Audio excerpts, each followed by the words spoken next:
Two things. First, Dudley M Canright was one of the most influential early leaders of the Seventh-day Adventist Church. Second, he later became one of its sharpest critics. How did a man so deeply involved in building a faith community end up renouncing it entirely? That's the fascinating story we're diving into today. In this video, we'll explore Canright's life, his contributions to Adventism, the reasons behind his dramatic departure, and the legacy of his criticisms. Let's uncover the story of a man whose life continues to spark debates over faith, loyalty, and doubt. Dudley M Canright was born on September 22, 1840, in Michigan. He joined the Adventist movement as a teenager in 1859, inspired by the dynamic preaching of James and Ellen White. By his early 20s, Canright was a prominent minister, known for his eloquence and dedication to spreading the Adventist message. He worked tirelessly to establish churches and bring people into the faith, earning respect as a key leader in the young denomination. But all was not well beneath the surface. Despite his successes, Canright struggled with deep insecurities about his calling and faith. He questioned not only himself, but also some of the church's core teachings. Canright left the Adventist Church 4 times during his ministry. After one of his returns, he declared, "I will never do this backing up anymore, and I believe that if I ever go back from this, I am lost." Each departure was a result of ongoing internal conflicts and external pressures, but he always found his way back until his final break. One of Canright's most notable critics, a man named Mr. Reeves, attended one of his sermons and later described the experience vividly. I, Reeves, became his critic as he lectured. On Sunday night, in the largest church of the West Side, he spoke on the saints' inheritance to more than 3,000 people, and I took a seat in the gallery directly in front of him to see every gesture and to hear every tone. But that was as far as I got. For he so quickly and eloquently launched into this, his favorite theme, that I, with the entire congregation, became entirely absorbed in the biblical facts he was so convincingly presenting.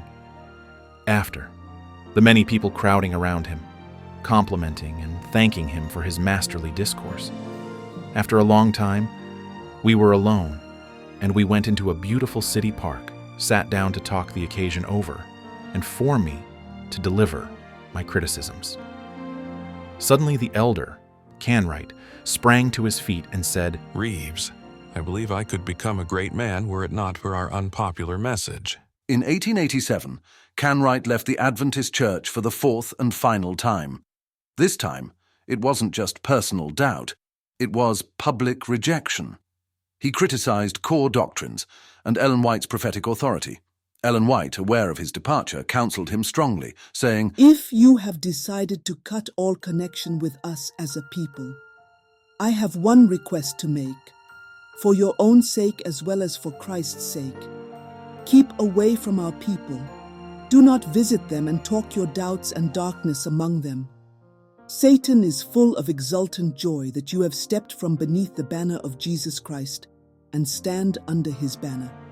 He sees in you one he can make a valuable agent to build up his kingdom.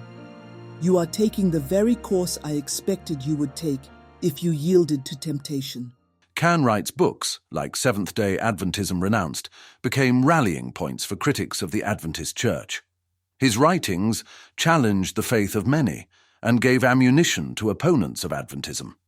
While his criticisms were sharp and detailed, they also reflected a deep bitterness and personal disillusionment. So, what's Canright's legacy?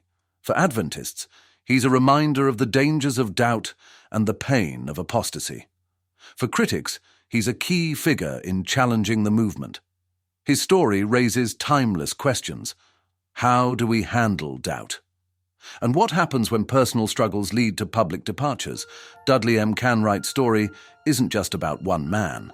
It's about the struggles of belief, the cost of leaving a faith community, and the lasting impact of criticism. What do you think about his journey? Was Canright a courageous reformer, or did he abandon a divine calling? Let me know your thoughts in the comments below. If you enjoyed this exploration, don't forget to like, subscribe, and hit the notification bell for more deep dives into the history of faith and theology. Thanks for watching, and I'll see you in the next video.